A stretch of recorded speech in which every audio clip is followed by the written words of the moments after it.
तारीख तक हम ही करेंगे तो बता तो दिया आपको। अभी मुद्दा जिंदा है। कांग्रेस के किसी सांसद ने अपनी जुबान पे झालावाड़ की घटना का, उन जो बच्चे खत्म का नाम तक नहीं लिया। कांग्रेस रोका, उस मामले को हमने पूरा विरोध कराया, पूरे देश ने देखा कि आखिर मामला क्या। उस समय गृह मंत्री खुद हाउस के अंदर थे।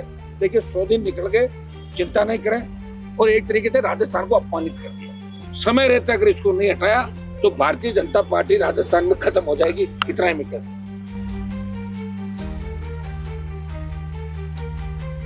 वो कमजोर प्रदेश अब नहीं रहा जो पहले था, वहां लड़ाके नए तैयार हो गए राजस्थान। आम छात्र कहते हमें क्या लेना चुनाव से। छात्र नेता जरूर गाड़ियों में घूमते हैं, बड़ा बड़ा करते हैं, लेकिन मैंने तो छात्र संघ के लिए लगातार 2 महीने मेरे खराब किए। ये तो सारे 90% चोर है। जब चोर की वो पूजा करके उसके जयकारे लगा आगे बढ़ना चाहेंगे तो चोरों के जयकारे लगा के कोई नई क्रांति नहीं आ सकती। हमारी नजर हाईकोर्ट के ऊपर भी है कि हाईकोर्ट से एक बार देख लें कि हाईकोर्ट इसके अंदर क्या करता है। तो तारीख तय करिए उसके लिए। उस तारीख तक हम ही करेंगे तो बता तो दिया आपको। अभी मुद्दा जिंदा है। ऑल पार्टी मीटिंग के अंदर भी आपने देखा कि पुरजोर तरीके से मामला उठा था, और जेपी नड्डा जी ने ये कहा कि इस मामले में पेपर लीक की घटनाएं गंभीर है और इसकी हम सदन में चर्चा कराना चाहते हैं। सदन में चर्चा हो जाए तो फिर इससे बड़ा मामला ही नहीं हो सकता। प्रयास कर रहा हूँ, एक बार उठाया और उठाएंगे, और फिर हमें लगेगा कि अब कहीं से कुछ नहीं हो रहा है तो फिर दिल्ली कूच हमारा अंतिम हथियार होगा, और उसकी जल्दी हम ऐलान कर देंगे दिल्ली कूच करने का। अच्छा हनुमान जी, क्योंकि आप 3-4 महीने से लगातार धरना दे रहे हो, क्या लगता है कि आपकी और सरकार के बीच में कोई बात हो नहीं रही है? आपके धरने को गंभीरता से नहीं लिया जा रहा है? मैं ये कह रहा हूँ कि मैं यहाँ संघर्ष कर रहा हूँ तो कम से कम देश में बात चल रही है कि राजस्थान में कोई तो जिंदा है, सारे मरे हुए नहीं।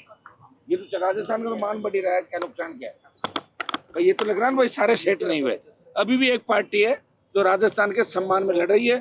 चाहे झालावाड़ की जो घटना थी, जिस तरह स्कूल ढह गया था, और मुझे कहते हुए मतलब किस तरह महसूस हो रहा है कि कांग्रेस पार्टी के 8 सांसद होते हुए भी कांग्रेस के किसी सांसद ने अपनी जुबान पे झालावाड़ की घटना का, उन जो बच्चे खत्म का नाम तक नहीं लिया कांग्रेस। और न मुख्यमंत्री वहां गए और न लोकसभा अध्यक्ष वहां गए। बिरला जी हडोती चाहते हैं, मुख्यमंत्री को जाना चाहिए, प्रोग्राम बनाया, 10-10 लाख रुपए उन बच्चों को दिए, 1-1 करोड़ रुपया देना था, कलेक्टर एपी होना चाहिए, गहरे रत्न हत्या का मामला दर्ज होना चाहिए। आखिर वो शेड्यूल ट्राइब और ओबीसी के बच्चे थे। उस मामले को भी पुरजोर तरीके से हमने सदन को बाधित किया, रोका। उस मामले को हमने पूरा विरोध कराया, पूरे देश ने देखा कि आखिर मामला क्या। उस समय गृह मंत्री खुद हाउस के अंदर थे, राजनाथ सिंह जी थे, नड्डा जी थे, और उन्होंने हमसे कहा कि इस मामले को भी हम दिखवाएंगे। और निश्चित रूप से मेरा 0 ओवर के अंदर कल आया था, कल या परसों जैसे ही मामला है कि मैं झालावाड़ की घटना को भी पुरजोर तरीके से, जिस तरह हमारी भावनाएं आहत हुई पूरे प्रदेश की, देश की, किस तरह हमारे छोटे बच्चे जो सरकारी लापरवाही की वजह से वो उनकी मौत हो गई बच्चों की, और अभिभावक किस तरह सरकार की गलतियों का दंड झेल रहे हैं। तो ये भी बड़ा मामला है, हृदय को झकझोर करने वाला। इस मामले को भी आरएलपी ही उठा रही है। कहाँ गया विपक्ष दूसरा, बताओ मुझे। कांग्रेस ने तो यहाँ सड़कों पे, ना दिल्ली में। हाँ, जब दूसरे अंदर के मामले कांग्रेस कौन सी चर्चाएं करी क्या नहीं करी वो तो कांग्रेस जाने, लेकिन मैं मेरी ड्यूटी पूरी ईमानदारी से लोकसभा का निभा रहा हूँ, सड़क पर भी निभा रहा हूँ, सदन पे भी, सड़कों पे भी। आप देख लो 3-3 बजे तक धरने चलते हैं। जहाँ भी मौका लग रहा है मैं प्रयास कर रहा हूँ कि राजस्थान के आम आदमी को तकलीफ नहीं हो। राजस्थान में जिस तरह बजरी माफिया को पहले जिस तरह कांग्रेस सपोर्ट करती थी, बीजेपी के कुछ नेता सपोर्ट करें, कुछ पार्टनर भी है, बहुत से विधायक इन बजरी के लीज के अंदर इनके मिनिस्टर पार्टनर है। तो हम प्रयास करें कि हमारे सपनों का राजस्थान बढ़े, इसके लिए लंबा संघर्ष करना पड़ेगा। संघर्ष हम कर रहे हैं। देखिए 100 दिन निकल गए, चिंता नहीं करें, काफी बदलाव भी हुए, और बड़े बदलाव आने वाले समय के अंदर। हमने कहा गौरव श्रीवास्तव लीकर और बजरी का धंधा करता है, भाग गया सीएम, तो भगाया कि नहीं भगाया। हम ये कह रहे हैं कि भर्तियां रद्द होगी, नहीं होगी तो दिल्ली में उनको चैन से नहीं बैठने देंगे, ये मैं आपको विश्वास दिलाता हूँ। सर, वसुंधरा राजे और भजनलाल शर्मा एक साथ दिल्ली के लगातार दौरे कर रहे हैं। भजनलाल शर्मा 2 बार दिल्ली जा चुके हैं। पहले भजनलाल जी वसुंधरा जी के यहाँ काम करते थे, तो और क्या है। पहले जब वो सीएम थी तो भजनलाल को जानती नहीं थी, वो बार बार नमस्ते करते थे। वो कह रहे क्या है बताएं कौन कैसा, मैं भजनलाल अंदर रहता हूँ। तो अब वसुंधरा का समय खराब आ गया तो भजनलाल दौरे तो क्या इससे घेवर वगैरह मंगाए होंगे उन्होंने वापिस। नहीं, दोनों एक साथ कर रहे हैं ना वो तो घेवर उस समय क्या 2 क्विंटल ले गए थे, घेवर कम पड़ गए तो 1-2 क्विंटल घेवर और मंगे वापिस लेके आ घेवर। इनके तो तेल जल रहा है तो जनता का तो है नहीं, हेलीकॉप्टर लेके आ जाओ, हवाई जहाज, इसको कौन सीरियस लेता भजनलाल को। दिल्ली में तो इसकी रेपुटेशन बहुत डाउन होगी भजनलाल की। हर कोई कह रहा है यार कहाँ सीएम बना दिया, मजाक बना दी राजस्थान। और एक तरीके से राजस्थान को अपमानित कर दिया। इसके बजाय तो बिना सीएम के रह जाते, मोदी जी खुद ही चला लेते वहाँ। भाई पीएम के साथ राजस्थान का सीएम, वो भी तो रह सकता है आदमी।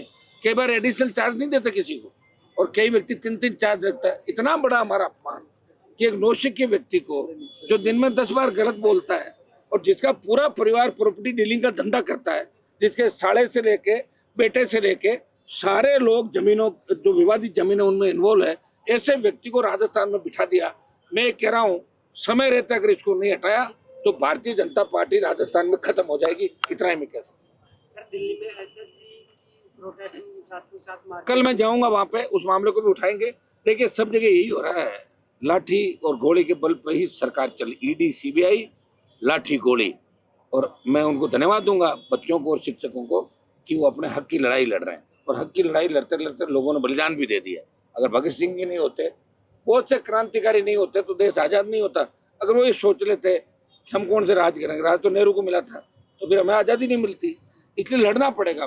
मैं कह रहा हूँ, मैं लड़ रहा हूँ, कोई जरूरी नहीं मुझे सफलता मिले, लेकिन देश में बात चल रही है, प्रदेश में, कि हनुमान बेनीवाल सब काम छोड़ के राजस्थान के जवान, किसान और सर्व समाज के लिए सड़क से लेकर सदन तक लड़ रहा है, और हर वर्ग की लड़ाई लड़ रहा है।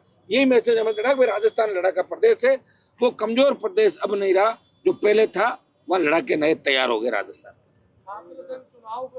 हमने तो बहुत छात्र संघ चुनाव के लिए, मैं तो मेरा बहुत समय खराब किया। छात्रों ने हवा निकाल दी थी उस समय, उससे मेरा बहुत नुकसान भी हुआ। छात्र नेता चुनाव चाहते हैं, आम छात्र चुनाव नहीं चाहते। आम छात्र कहते हमें क्या लेना चुनाव से। छात्र नेता जरूर गाड़ियों में घूमते हैं, बड़ा बड़ा करते हैं, लेकिन मैंने तो छात्र संघ के लिए लगातार 2 महीने मेरे खराब किए और हवा निकल गई उनको। तो आरएलपी के कार्यकर्ता थे, वो संख्या 10-15 हजार पहुंच गई, नहीं तो 500 नहीं पहुंचती। ये छात्र नेता भी क्या कि अपना अपना डेमोस्ट्रेट करने के लिए। और मैं तो ये कह रहा हूँ कि कैंपस के अंदर चुनाव हो तो पॉलिटिकल पार्टियों की दखल अंदाजी बंद हो जानी चाहिए। कांग्रेस बीजेपी के नेताओं के प्रणाम करके, और अगर नया यूथ नेता बनना चाहता है तो वो लीडरशिप नहीं मिल सकती। क्योंकि तो सारे 90% चोर है। जब चोर की वो पूजा करके उसके जयकारे लगा के आगे बढ़ना चाहेंगे, तो चोरों के जयकारे लगा के कोई नई क्रांति नहीं आ सकती। तो शासन चुनाव में पॉलिटिकल पार्टियों को हस्तक्षेप नहीं करना चाहिए, ये मेरी निजी राय है।